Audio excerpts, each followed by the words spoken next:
Brilliant. So welcome everybody. Please let us know where you're joining us today in the comments of this LinkedIn Live. Hello and good afternoon. Please welcome Chris Bárez-Brown to our event. This is our webinar on how to lead for creative impact. So for those of you who don't know me, my name is Rachel Letham. I'm head of brand and comms here at the Marketing Society. This is our second ever LinkedIn Live, so bear with us.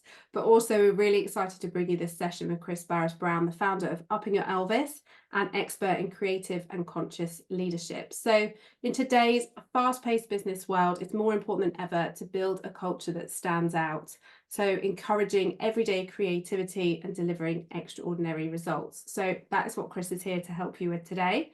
In this session, Chris is going to share his top tips for injecting creativity and conscious leadership into any business situation and beyond. He'll explore how you can inspire your teams, creating the conditions for people to embrace creativity in everything that they do. And Chris will also highlight the key elements that have made his Leading for Creative Impact workshop so transformative.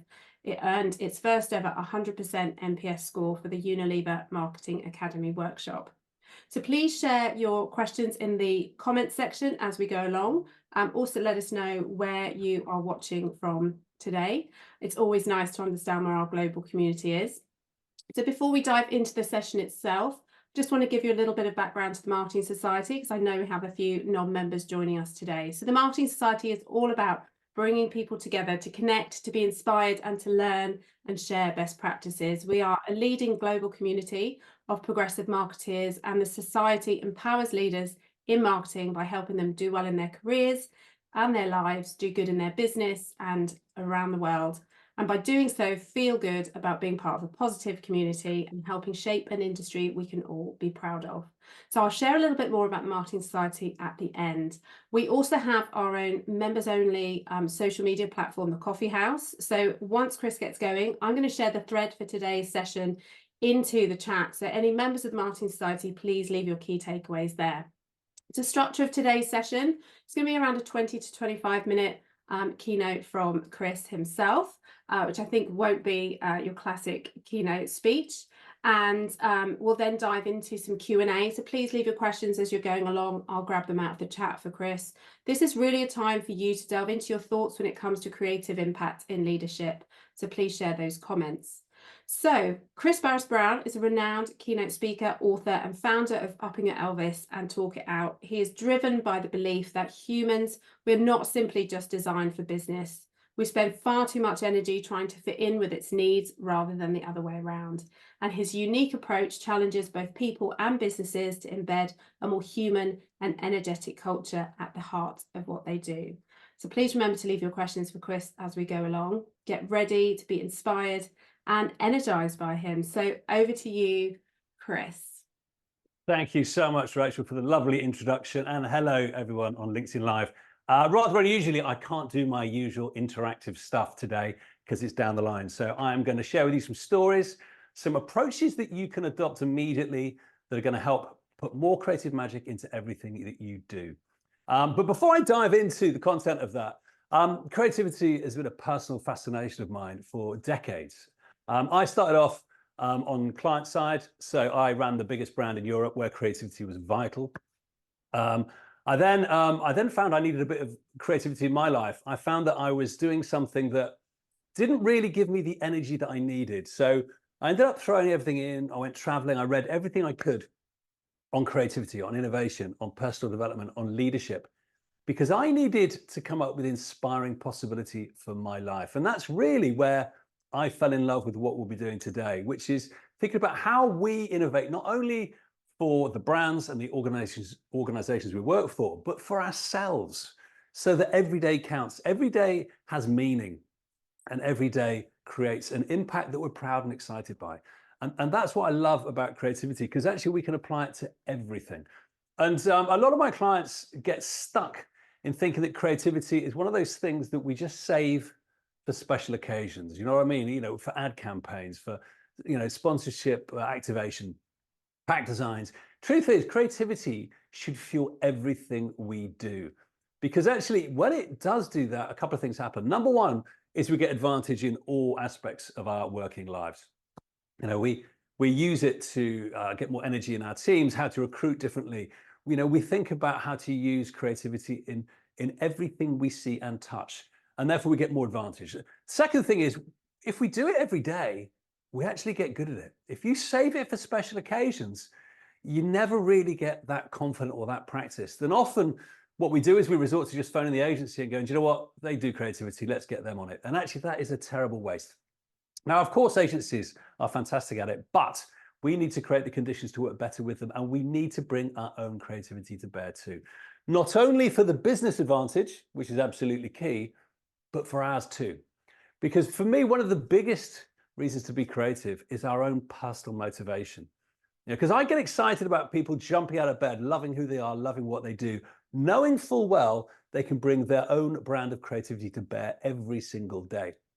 Now, when you do that, you become unstoppable. The culture has energy and fizz. There is possibility everywhere. And when people see issues, problems, or opportunities around them, they are confident in wrestling them to the ground and making stuff happen. And that's why I get excited about creativity, because I think that's where we want to work. That's how we want to work. That's who we want to be. So for me, it's a leadership capability. It's something we should all do in our organizations, regardless of what our job title is. So that's why I'm excited to share this with you today. And what I'm going to do is give you some of the headlines of a workshop that we've been running recently with Unilever. You just heard we got the first ever 100 NPS score from the Unilever Marketing Academy. And we're really helping senior people think not only about how do they create better ideas themselves and more creativity in their work, but how do they create the conditions for others to do so too, which I find is a pretty fascinating area to get into, especially as Rachel said, we're not really designed for business. We're designed to be hunter-gatherers. We did that for 2 million years, and actually up until 12,000 years ago, it's what we all did. And what a lot of my clients do is they make the mistake of trying to fit in with what business needs. Now, business needs everything 24/7. If you try and keep up, you'll have nothing left to give and everyone loses. So I'm an advocate of doing the reverse, especially when it comes to creativity. I think we should make business fit in with what we need. Now, we are the more ancient design. In doing so, we will have better energy, we'll have better ideas, we'll create better impact, and then business wins too. But to do that, we need to understand our design. We need to understand how to get into the right conditions for creativity. Because actually, it generally doesn't tend to give us amazing inspiration when we're just sitting at our desk staring at screens. There are different things we need to do to play into our design to unlock our genius. And that's what we do at Upping Your Elvis. We help organizations get their energy right, because when they do, ideas flow effortlessly, and actually people collaborate in a much better way to create that meaningful impact. So just to give you a bit of a sense for how this looks, this design, and how it shows up. I was doing some work with Unilever not so long ago. The guy who used to run all of their insight and research work globally, a guy called Stan, he was a client of mine at Coca-Cola, and I helped them design their innovation process for Coke. And I rolled out that process and trained all their facilitators globally. So when he joined Unilever, he phoned me up and said, Chris, I need some help. My organization is a bit passive. We're not driving the agenda. We need some of that Elvis magic. So we did some leadership work. We did events all around the world, on every continent. And then we invited some hand-picked people here to my home in Lyme Regis for a whole week. And the idea was that we'd go super deep with these people, and they would go back and become the change agents. Now, I remember on day one, this lady walking into my house, and when you just know when somebody doesn't want to be there, you can tell, can't you? You can just feel it. And I know what was going on in her head, because I could literally hear it. It was this: 5 days with these hippies. It was literally audible. Anyway, turns out she had a long journey. She was tired. And actually, she ended up being brilliant. She threw herself into it. We had a fantastic week. We learned loads. But at the end of the week, we were sitting by the fireplace downstairs, and she told this story. She said that when she joined Unilever as a graduate trainee 12 years before, she was all shiny and bright, and she wanted to change the world. And she remembered vividly going on one of those insight immersions that us marketing people love to do, where you go and experience firsthand how people live their lives. Now, She lived in Durban, so she went to a township where she got to see how people cooked and cleaned and lived with a lot less resource than she was used to. Now, for those of you who've done it, it's brilliant. You learn lots of stuff, you get great insights, great ideas, but you cannot help but be touched by the people you share this planet with, by the humanity that's out there. You understand a lot more about the struggles they have every single day. Now, obviously, she was quite moved by the whole experience. At the end of the day, she was walking back to the big air-conditioned bus with all of these Unilever veterans, and she heard this noise coming from a tire by the side of the road. So she went over and investigated it, and within it, she found 3 abandoned puppies. Now, she knew she couldn't save them all, but she decided she could save one. So she picked up this puppy and she took it onto the bus with her, where all of these Unilever VPs started to lay into her. They were like, "Oh my God, Stacey, honestly, you graduate trainees, you're gonna have to toughen up. You can't be so emotional. You need to be more professional if you're gonna get ahead in Unilever." And as she sat in my house, she realized that's exactly what she'd done. She spent 12 years becoming the person that she thought they wanted her to be: tougher, less emotional, more professional. Actually, the way she summarized it, she stopped picking up puppies. Now, she didn't do it deliberately. She didn't sit down and consciously say, "I'm going to become this person." She did what we all do, and we cannot help but do it, because that hunter-gatherer design that we've got in our brain that has hardly changed at all in 50,000 years, number one on its to-do list every single day is to survive. Great strategy for survival is to be part of a tribe, right? If you're part of a tribe, chances are with the protection and support, you will live another day. So we cannot help but subconsciously change our behavior bit by bit, day by day, to fit in. Now, part of that is great, because when we belong, we get the support we need to do, hopefully, good work. The bad part of this is we will often change our behavior so much that we no longer tap into what makes us unique and special. What it is that only we can articulate because of that unique connection that we're making in our head. And often we won't say things that are contrary to that culture because we want to be like everyone else. And therefore, you see, our hunter-gatherer design stops us from standing out and being unique and special. It stops us actually tapping into a lot of our innate creative genius. So often that hardwiring is the thing we need to overcome. Yeah. And if you think about that hardwiring, another big part of that is the fact that we've got an inbuilt negativity bias. So as a hunter-gatherer, if I was out, on the plains, on the savannah, and I saw a bush rustling, I wouldn't go up to it and go, "Oh, wonder what that is. Is that Rachel coming back from a berry forage?" I go, "Ah, it's going to eat me." I get my spear and I try and protect myself. Now, 9 times out of 10, it's Rachel coming back from a berry forage. All is well. We've got breakfast. Yeah.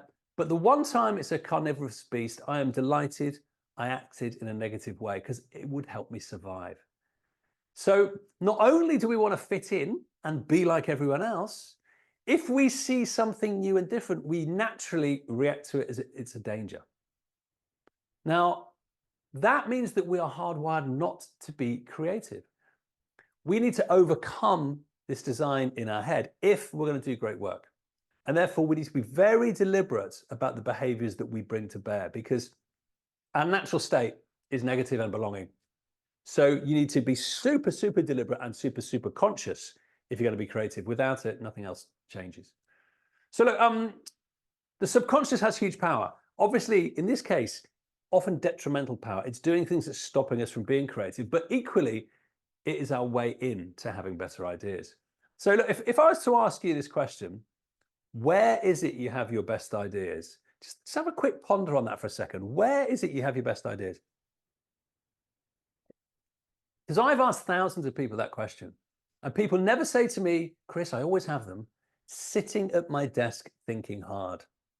And the reason this happens is all to do with how the brain works. So obviously, our brain and the way it works is still being discovered on a daily basis. But what we do know about it is that we have 2 major ways of processing: our conscious versus our subconscious. Now, there may well be some brain experts on this room, so forgive me if you are. I once asked at a conference in Barcelona, any brain experts in the room? 500 hands went up. I was working with Roche Neuroscience.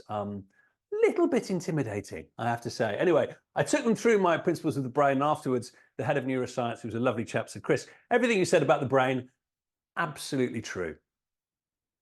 Bit simple, but absolutely true. So here's my very simple take on the brain. So your conscious brain is what you do use sitting at your desk thinking hard, great for analysis, great for rationale, great for getting stuff done. Two major problems. One is it uses loads of energy, so can't use it for long. Second problem is it's not much of our processing power. Now, nobody knows exactly how much it is. I have read books that say it's about 5%. I have talked to neuroscientists who say it could be as much as 5%. But we know that it's not much compared to our subconscious. Now, our subconscious has the capacity to remember every number plate or license plate we have ever driven past in our lives. And therefore, what we know is it is the biggest source of stimulus that we can possibly access. It constantly processes. So, you know, people who wake up just before their alarm clock goes off, that's their subconscious keeping track of time incredibly accurately. So if you want to have great ideas, the important thing is, yes, you need some conscious thinking because we need to understand what the brief is and where we're going and all that good stuff. But we have to learn to access our subconscious because that's where those connections come. And that's why most people say, I have my best ideas walking the dog, lying in bed, in the shower, doing exercise. Because in those moments, the filter between the conscious and the subconscious opens, the reticular activating system. And ideas come effortlessly into your consciousness. And this is super, super important because I've spent a lot of time teaching people how to have ideas. I was in charge of all the capability practice at What If for over 10 years, teaching the biggest and the best companies how to ideate and innovate. And I wrote this book back in 2005, I think this came out.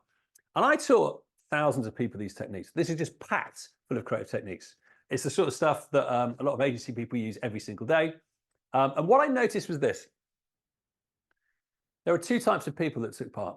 One followed those by the letter. Yeah, they thought their way through them using conscious thinking. They came back with really average ideas. The other group, however, had a right laugh. They relaxed, they had fun, and they came back with brilliant ideas. And to this day, I am absolutely convinced that state and energy is more important than any creative technique. If you get your state right, if you relax and have fun, that filter opens, you access your subconscious, you will make better, more interesting and more creative connections than any technique will give you. And therefore, for me, if you want creativity to thrive in your business, you have to create those moments, those spaces where people are happy to knock ideas around, not fully formed, to collide into each other, try things out, because otherwise you'll be just trapped in that conscious thinking and you'll come up with very average things. So that's a really important point. State is more important than any creative technique. Now, obviously, when we are teaching creativity, there are certain skills that you need. You know, how to have ideas, capture ideas, build ideas, harvest ideas, all of those good things. And they're all skills that anyone can learn. And largely in business, we tend to find people are pretty poor at these. You know, they brainstorm on flip charts with loads of people. They use Post-it notes. They do all sorts of stuff that actually makes life hard. So we make it easy. We teach them how to do it in a way that's simple and human. It joins up great collaborative thinking, and you have an output you can action, which is vital. One particular area where I've noticed that people get it wrong over and over again is actually at brief stage. What is it we're actually having ideas on? And obviously, most people are great at asking questions and probing and trying to get an understanding of what's going on. But that only deals with that 5% of the conscious brain. Now, if you want to have great ideas, there's a few things you need to do. Number one is you need to get the problem owner with you face to face, where you can interrogate them and find out what's going on in their mind. And I say so many times in organizations, I find there are numerous problem owners. You cannot do good creative work where lots of people own it. You need one single person who is accountable, responsible, that you can play with, and you need access. If people don't give you access, don't have ideas for them. If it's not important enough for them, it shouldn't be important enough for you. So I'm punchy on this. This is really important.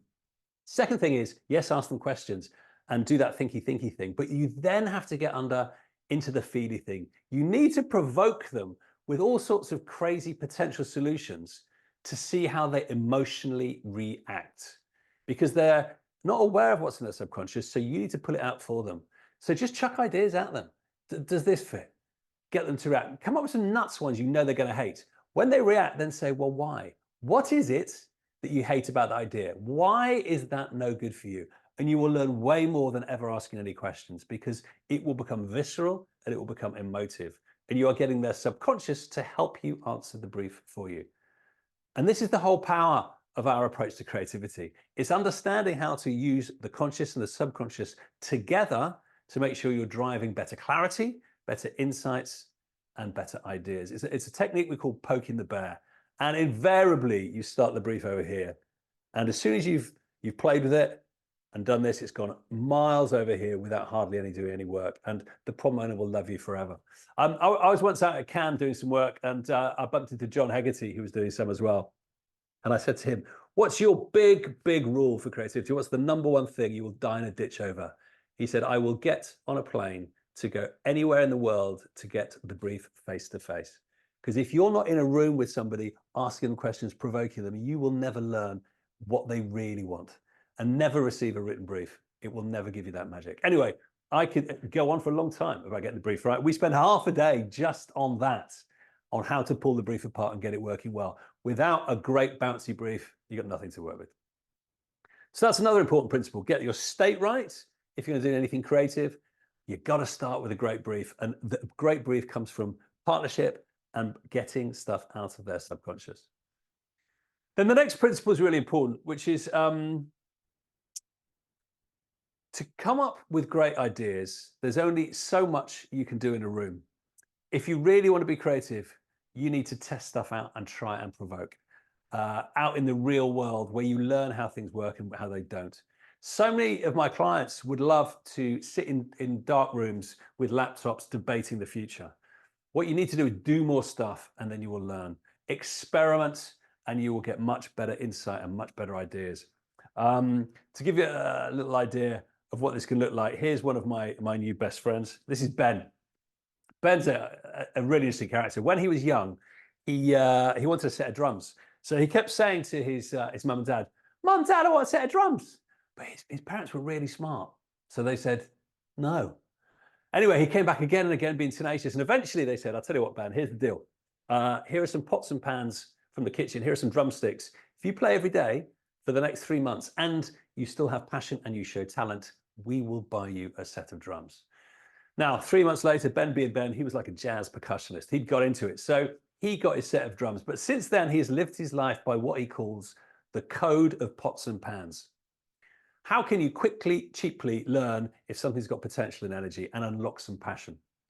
So later in his life, he was a graphic designer. He spent all day on screens. So in the evening, the last thing he wanted to do was watch TV. So he'd do things with his hands to balance out his energy. And one day he decided to make a chef's knife. He got an imprint. He did it all by hand. He put a handle on it. It took him 50 hours. But afterwards, he was like, wow, I really love that. I mean, I really enjoyed making it. I'll make another. So he made another and another. And then one day he was out for a drink with a friend, and his friend had a mate staying who was a chef. After a couple of pints, he heard about the knives. He's like, Ben, show me. So he went back to Ben's house, and this guy was like, oh my God, they're beautiful. I mean, the things are beauty. I can see you're getting better each time, but they got a lovely balance. They got a lovely edge. I will buy the lot. And that's where Block Knives was born. He makes these beautiful knives. Here's 2 that he's made for me. I'm very lucky to have. At one point, Ben had a 3.5-year waiting list for his knives. And it all came from the code of pots and pans. How can I quickly and cheaply learn and see what has energy? That is great creative process. Experimentation is the way. We cannot predict the future. We cannot predict the way that people will engage with our ideas. If we try it out, we get perfect data. We know what worked and what didn't. The best creative leaders experiment at least once a day. And then they ask people, they demand feedback. What worked, what didn't? What did you like? What created energy? And they constantly do that, so they're elevating their game in every facet of who they are. So really important to experiment, and then really important to reflect. We spend huge chunks of our life on autopilot. Again, this is part of our brain's design. So you've all had that experience of driving a long distance. You arrive at the destination and you can't remember large chunks of the journey. Well, that's because you were on autopilot. And literally what happens there is your conscious brain shuts down because it uses too much power, and it lets your subconscious take over, by basically looking around you and saying, have I seen something like this before?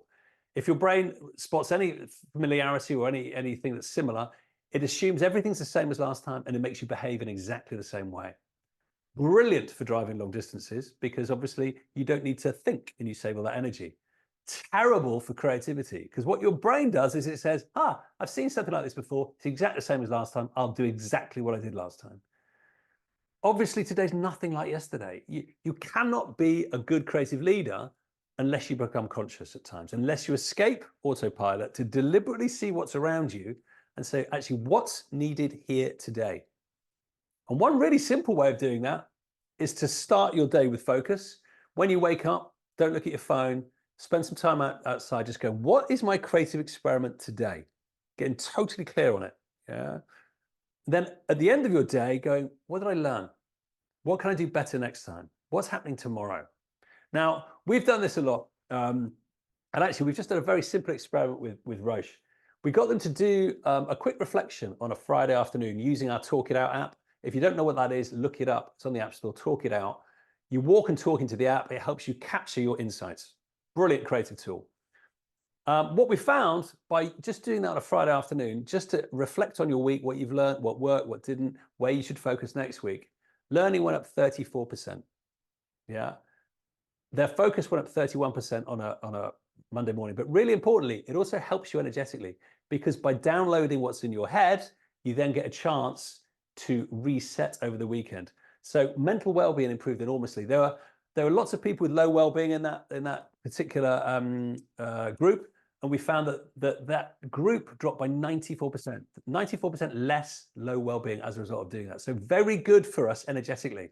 And obviously, if it's good for us energetically, it's very good for us creatively. So it helps us process, helps us reflect, but it gives us better energy to bring to creativity. And for me, that's what creativity is all about. It's about energy. You need to show up differently to have ideas. You need to be playful, try stuff out, not worry about getting things wrong.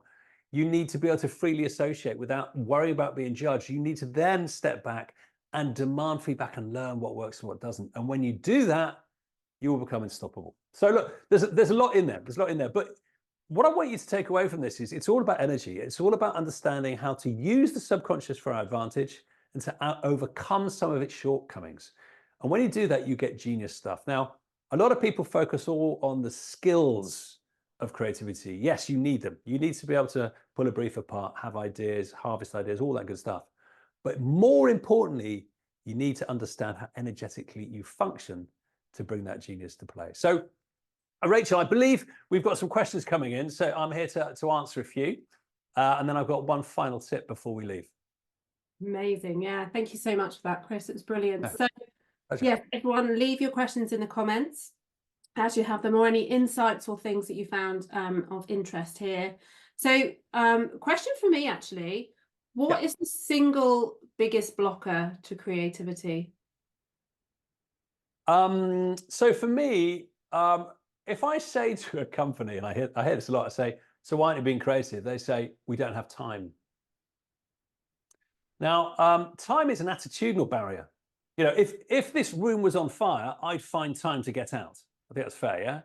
So when people say, I don't have time, what they're saying is, it's not important enough. It's not important enough. Now, if you show up to work and the leadership aren't saying, we need to be creative, this is part of our vision, we can only deliver our model, making sure everyone is creative every day. If they're not saying that constantly and reinforcing it with the behaviors, other stuff will take priority. Doing the work, replying to emails, project management, all those things. And therefore, it goes down the significance and it loses its focus. I've been doing a lot of work with innovation teams recently. I used to do it a lot in the past, and all of a sudden the phones are red hot with them again. And you know, when I listen to what they do every day, they do project management. That's what they're doing now. They're not delivering creativity. They're just making stuff happen and fighting their way through a business where you have to get alignment and stakeholder management, etc. Now, creativity needs focus. It needs time, it needs space, it needs attention. Otherwise, you are just hoping, yeah? And therefore, for me, making it a priority is key. And that comes from the leadership. It doesn't come from anywhere else. We all look to the bosses. We emulate what they do. We listen to what they say every day. If it's not being said, you're just hoping. Great. Okay, so let's have a look. Eddie Gardner says, in your experience, what are the key factors in sustaining a culture of innovation and creativity over the long term in a rapidly evolving industry? Yeah, well, look, and look, over the long term in rapidly evolving industry is the key bits for me. God, it's tough, isn't it? It's tough to keep it up. And you know what? Creativity takes energy, and therefore you need a certain amount of tenacity to make that work. And therefore you've got to keep changing things up because what works today that will not work tomorrow. Um, one thing in my old agency, we were really hot on environment. We realized that environment was vital to making people, number one, feel the right way and have the right stimulus. But if you paint your walls really interestingly, they're magnolia next week. You get used to them really quickly. It's the same with the creative culture. If you lock in structures and you think, well, this will really work, this will get people focused and get people cooking, it doesn't last long because soon it becomes part of the norm and then we flick into autopilot and we don't notice anymore. Therefore, the best creative cultures are constantly agitating. They give people different roles of changing things up, keeping it fresh, doing things in new and different ways because creativity, almost by definition, you don't want it to work all the time. You have to break things to make it work. And therefore, changing people's roles and responsibilities around that, making sure you've got different sources of stimulus, different approaches is the way to make sure you're constantly cooking. Because as you rightly say, as things are changing fast and the way that life is, you cannot sit back for long because your work today, even though it looks breakthrough, will not look like that next week. Yeah. Brilliant. Okay, our next question comes from Alan Trice, wonderful member of the Marketing Society. He says, what's your biggest tip for getting the best out of your creative agency outside of briefing them in person that really enables them to unlock the creative juices? So look, I think that's a brilliant question, Alan, because I've spent quite a lot of time. I've actually worked quite a lot with brands like Nike and their agencies together in a room. And you know what? If you're up for that, that's one of the best things you can do. Because actually, if you learn the same behavioral approaches and you sign up to those ways of being together and the contracts of experimenting and demanding feedback, everything elevates. And what I find often is, it's seen as a business process where we just brief it out and we get magic back. It doesn't work that way. It's a partnership. You need to be around each other. They can't guess what's going on in here and you can't guess what's going on for them. So, access, hanging out time, having similar behavioral approaches, and then this kind of appreciation that actually you're in it together, skin in the game. Not everything can possibly work, right? Because there's so much tension on getting things wrong in business. We often bring our anxiety to our agencies. And if they start to feel anxious and they think their next idea has to be the killer one, otherwise, that's the end of it, guess what? They lock up creatively. And therefore, what you need to do is create more of a fair playing field where we can all, try some stuff out and see what works and what doesn't, and iterate fast. I mean, I'm a big fan of being in the room, trying things out together, rather than waiting a month until it's perfect. Because what you want is rough and ready stuff that we can get some energy off, rather than, and here's the idea, because then it's too late. It's too late. And I say live with them more. You go and live with them, get them to live with you. Let's blend things up and let's behave as if we are a team. I think that makes a huge difference. But good question, Alan. And there's a lot of nuance in there, obviously. All right, we've got some great questions coming in now. So Gary Dodds asks, how important do you think psychological safety is in creating a culture of creativity? Well, without it, you don't have it, quite simply. You have to be very brave, don't you? If every time you open your mouth someone goes, that's rubbish, you're crap. I mean, we don't play that game after a while. So you need to be able to create the conditions for everyone to feel as if whatever they say is good and it's got value. And actually that it can be built on, and people will seek those little nuggets of energy. So you have to do that. And therefore, it's really important in business to have some psychological safety, because actually there's not enough these days. That's quite diminished. But when you're doing any sessions on the brief, on insights, on creativity, on the future of the business, you need to set up a permission zone where everyone can play and just be themselves and relax. And I've got some tips on that. Number one, you've got to get a good setup in, use the right environment, have fewer people. Do you know the number of people that turn up to creative sessions is amazing? I mean, I was just working with one of the big advertising networks, and they had a creative session the day before with 25 people in it. Yeah, now that's a conference.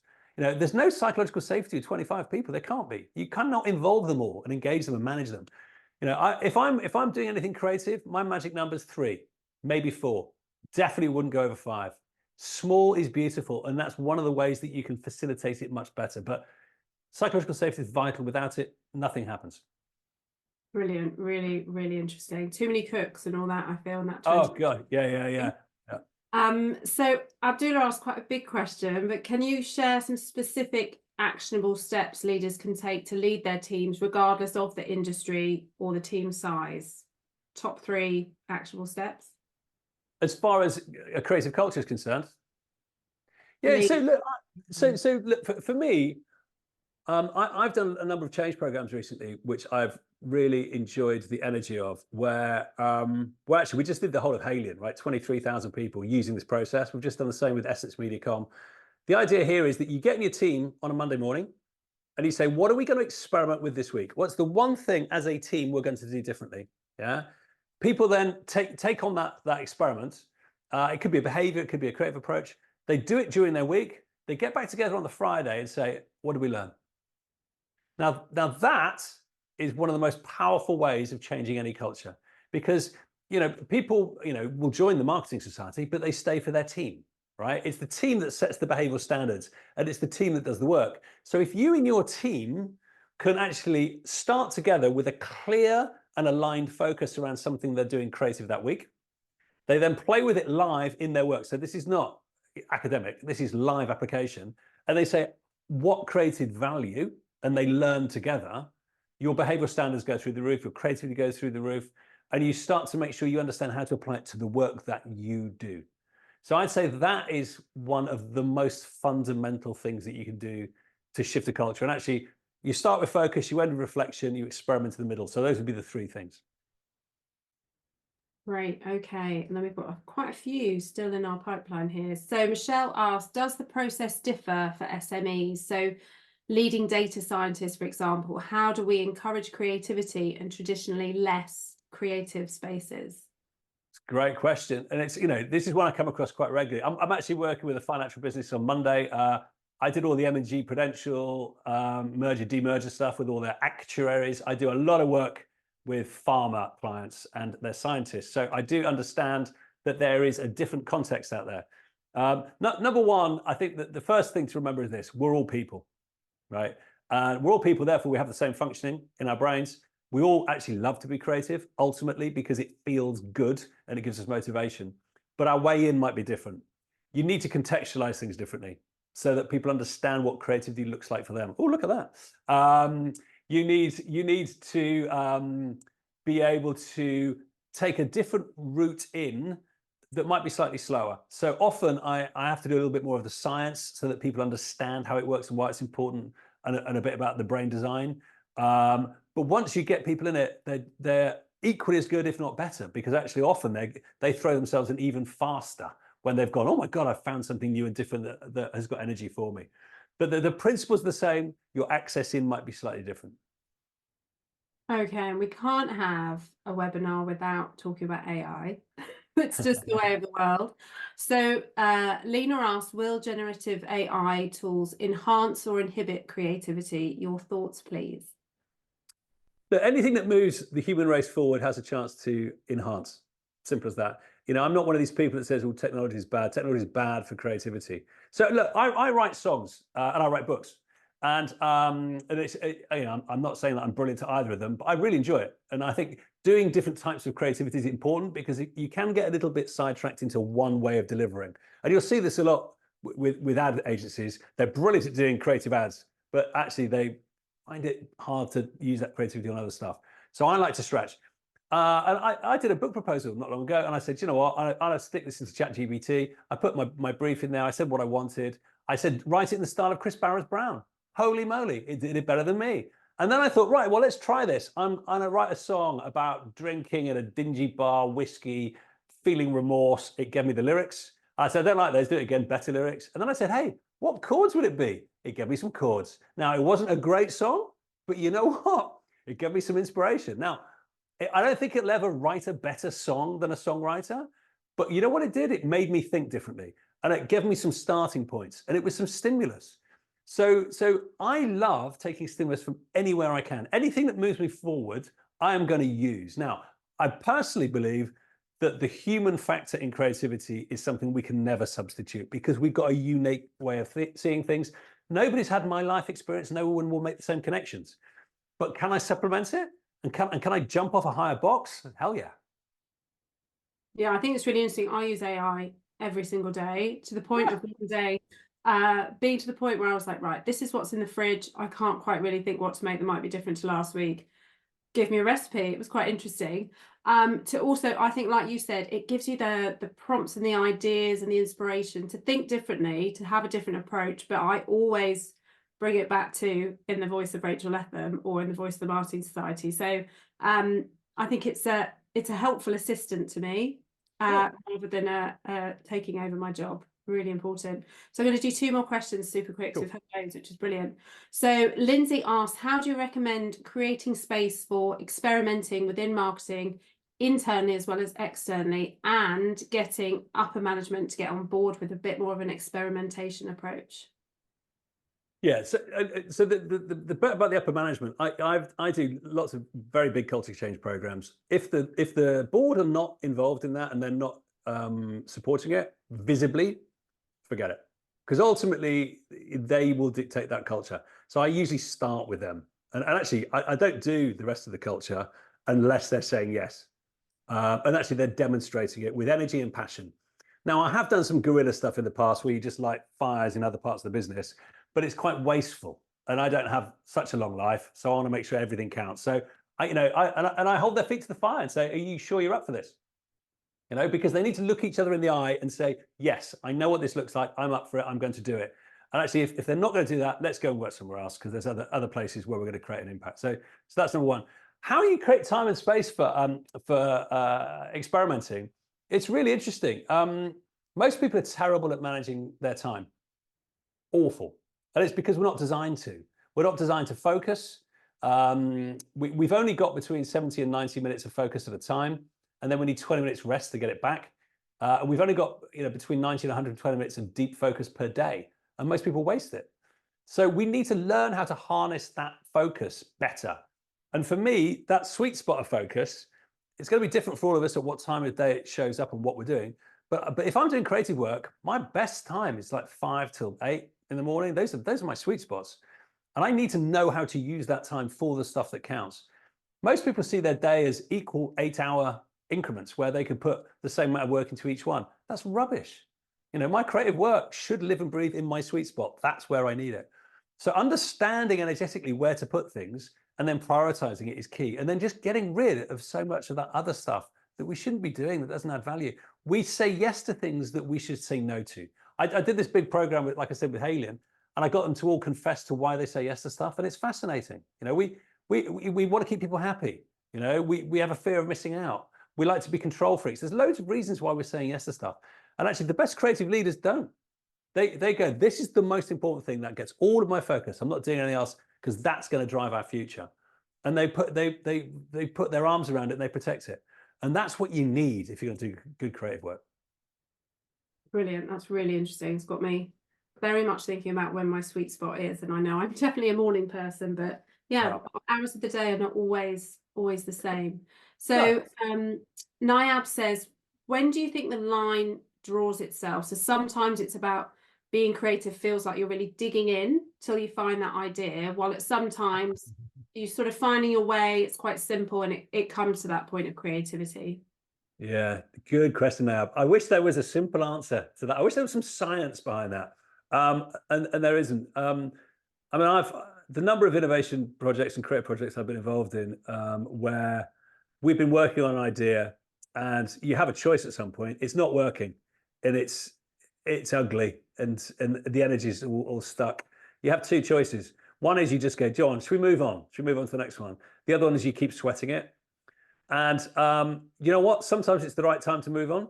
It feels right. And it's taking everyone down with you and it's just not getting anywhere.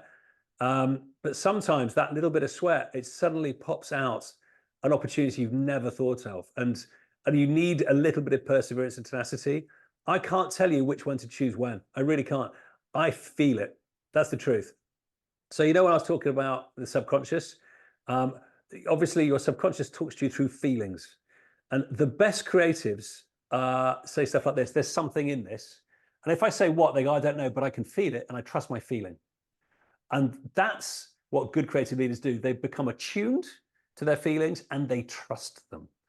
And that's what you've got to practice, because that is not something you can learn in one day on a workshop. That's something you do constantly. And after a while, you start to go, do you know what? I know. It's just in every cell of my body now. I'm confident that if I tune into that intuition, I will make the right decisions. And that's where mastery comes from. That's the brilliance. Amazing, brilliant. Right, one last question, I think. Let me just see what else is coming up. So Robert Sanchez says, what do you recommend to take advantage when you have diversity in your team to promote creativity? Well, look, all the research suggests that if you have a group of high-performing potentials, you know, all the best people from the company put together, and a bunch of diverse, randomly put together people, the diverse team will have better results creatively. Yeah, so we know diversity gives you better creativity, but it's harder to manage. That's the truth, right? So what you need to do is you need to become more skilled in how you facilitate and how you lead for it. That's the simple answer. This is all really easy, isn't it? Because everyone's all a bit alike. So we often go, oh, let's get all our creative buddies in who are a bit like me. Terrible thing to do. Yeah, I mean, if we're short of time, I understand why we do it. But if you really want stuff that's breakthrough, diversity is the way. You know, and I often find, like, you know, in my big companies I work with, graduate trainees are massively undervalued. Customers are undervalued. All of these people, just pull people together who've got different viewpoints and clash them together. And if you create the right conditions, you'll have much better ideas. But it takes better facilitation. Definitely. Brilliant. Well, thank you so much. Very mindful of time. Thank you for answering all those questions. Feel free to keep writing your questions in the comments, because this will stay in the feed and people will be able to come back to it. And hopefully Chris might drop in and just check out if there's any other questions he's not answered. So thank you, Chris. It's absolutely brilliant. So let me just get back to sharing my screen. Always a bit fiddly, unless you've got Chris's magic technology. So if today has excited you about this topic, it's really stretched your mind, and you're thinking about how can we develop more, how can we move forward, then we'd like you to get a little bit more in depth with the Leading for Creative Impact workshops in July here in the UK, so the 2nd to the 3rd of July, at an amazing location. And I think it's a really great way to inject more creative conscious leadership into your business and into your team. So as a member of the Marketing Society, you will get a special discount because we're partnering with Upping Your Elvis. So I will pop the link into the chat. I'm also very aware that links in the chat aren't hyperlinked for some reason. LinkedIn, need to fix that. So I'll also be sending out an email to all our attendees of today if you registered before, and all of our members of the Marketing Society. But you can also find out more on the Accelerate page of our websites. And then before we go, just a reminder about the Marketing Society, because we do have a lot of non-members here. So as an organisation, we exist to build and unite our industry, helping our members do well in their roles. So examples of sessions like today, to do good with their brands, their businesses and society. We have over 2,800 strong global network across England, where our HQ is, Scotland, Hong Kong, Singapore, New York and the UAE, and unparalleled opportunities to connect with like-minded marketeers, to share your insights and latest best practices, and come together to challenge these norms, to change habits and be part of a powerful and supportive community. So I'm going to leave a little bit more about the Marketing Society in the chat. Thank you for joining us today. It was fabulous to have you. We will be sharing a recording as well with those at the Marketing Society. But Chris, if there's one thing you want to leave us with, what do you want to share? Oh, look, so I just cannot emphasize enough about the power of experimentation. So look, I used to have about 50 trainers working for me around the world, and they were quite maverick folk. And I remember getting a phone call from one of them one Friday night saying, oh, we had a great workshop. Slight problem though, we broke the CEO. And I'm like, well, what do you mean you broke the CEO? I said, well, we did this exercise outside. He had the CMO on his shoulders, slightly damp, slipped, broke his collarbone. And I'm going, oh my God, you know, what should you do? And they were like, don't worry, we did some Om Shanti Oms and a bit of Reiki and he's all good. I'm thinking, oh my God, we're going to be sued. This is a nightmare. Anyway, it suddenly struck me that I've never taught any of these guys any first aid. They've never been qualified, and yet they're responsible for these groups of people.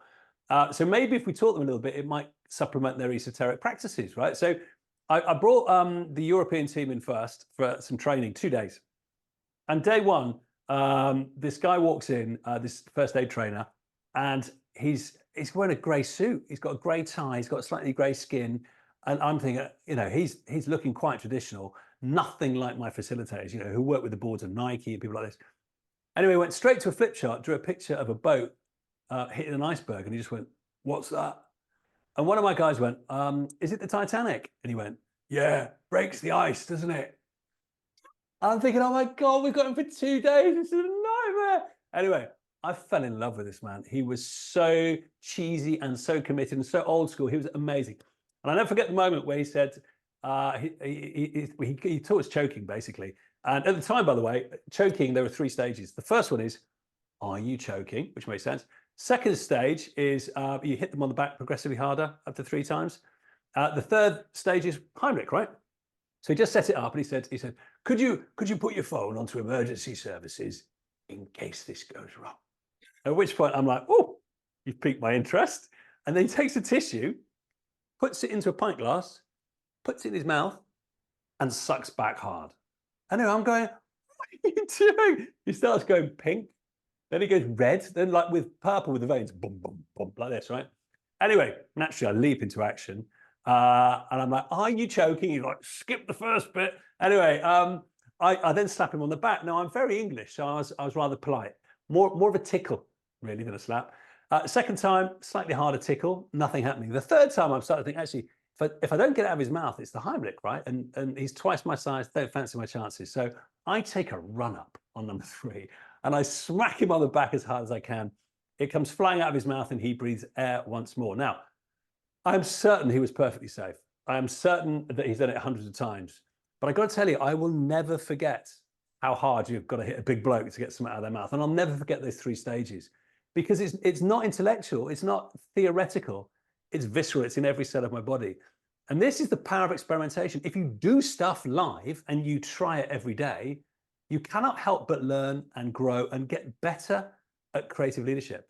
If you save it for special occasions, it never becomes a part of who you are. So if there's one thing to do, yes, get your state right, access your subconscious, overcome that negativity bias, but just experiment and learn. If you constantly do it, nothing will stop you. It also, by the way, sets up one of the best gags I've seen, because this first aid guy then came out with a Zippo lighter and a bottle of paraffin and said, after the break, we're doing burns. You can't coach that. Can't coach that. So look, I'm hoping you had some stimulus there. I'm hoping some of you will come here to my home in July, where we can go super deep. Otherwise, the dark arts of creativity are within your grasp. Experiment more, have more fun with it, and it's amazing what ideas you will have. Amazing. Thank you so much, Chris. That's wonderful. Thank you, everybody, for joining us, and we hope to see you again at one of our events very soon.